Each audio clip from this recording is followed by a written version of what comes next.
राघवेंद्र सिंह जी। श्री हरिवंश। श्री हरिवंश महाराज जी।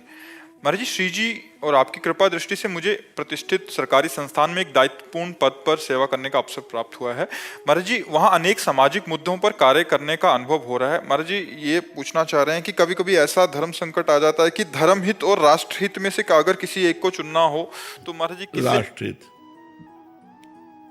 क्योंकि जब हम समाज सेवा पे है तो हमें राष्ट्रहित चयन करना पड़ेगा। जैसे आर्मी का जवान है और उसके लिए केवल राष्ट्र धर्म है।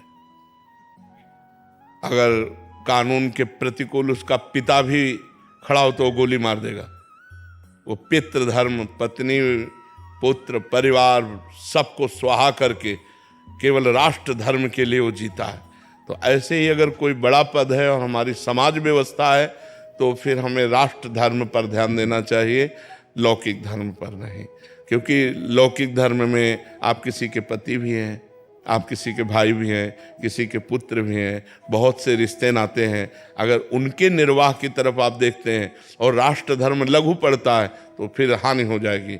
राष्ट्र धर्म का निर्वाह करते हुए हमें अपने धर्म, जो धर्म राष्ट्र धर्म में बाधा ना पहुंचावे, उस धर्म को हम निर्वाह कर सकते हैं। जैसे पिता का धर्म है पुत्र को सुख पहुंचाना, और आप किसी ऐसे पद पर हैं और आपके कानून के विरुद्ध पुत्र अगर आचरण करता है तो आपको पुत्र धर्म का त्याग करके राष्ट्र धर्म के कानून के अनुसार उसे दंड देना अधिकार बनता है। ये नहीं छोड़ देंगे कि हमारा पुत्र है, पुत्र हो या शत्रु हो, अगर वो हमारे कानून के खिलाफ पाया जाएगा तो एक समान दंड उसको दिया जाएगा। उसे राष्ट्र धर्म कहते हैं, क्योंकि वो राष्ट्र धर्म पे चल रहा है, वो सांसारिक धर्म पे नहीं चल रहा है। इसलिए राष्ट्र धर्म की प्रधानता रखनी चाहिए।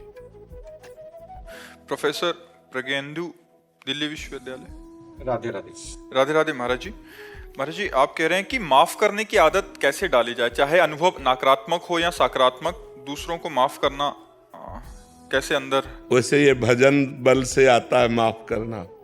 जब हृदय में बहुत आनंद होता है, कोई गाली देता है, अपनी मस्ती को बचाने के लिए किसी भी तरह का विक्षेप स्वीकार नहीं किया जाता, पर अंदर मस्ती होनी चाहिए।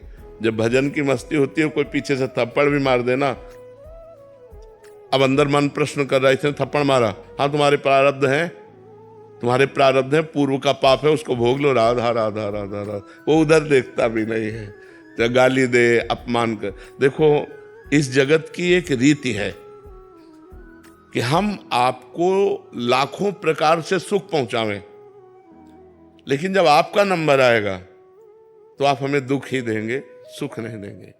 ये रीति है।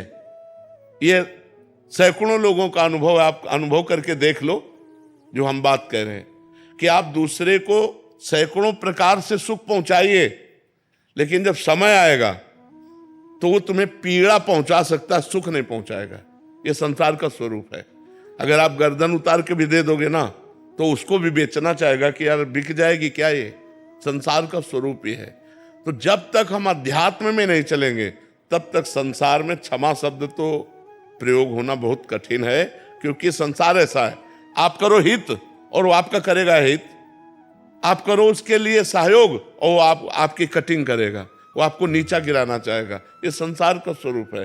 तो जब तक भागवतिक भाव नहीं आएगा तब तक आप समाज को नहीं झेल सकते। क्षमा शब्द प्रयोग नहीं होगा, वहां दंडय शब्द आएगा।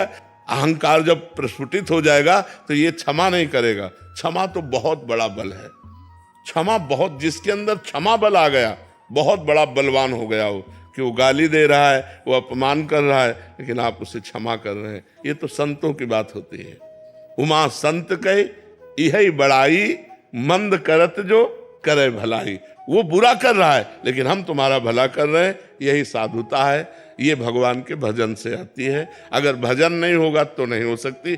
एक दो बार तो ठीक है, हमने आपका हित किया, आप हमारा अहित कर रहे हैं तो जलन पैदा होगी, और एक बार आएगा कि यार बाबा ने कहा तो क्षमा करो, क्षमा कर दिया। लेकिन जब दोबारा आएगा तो आप इतनी जोर से क्रोधित होंगे कि क्षमा शब्द भूल जाएंगे, उसको दंड देने पे उतारू हो जाएंगे। और यदि भजन चल रहा है तो वो क्रोध का शमन हो जाएगा। भजन नहीं तो क्रोध का शमन नहीं होगा।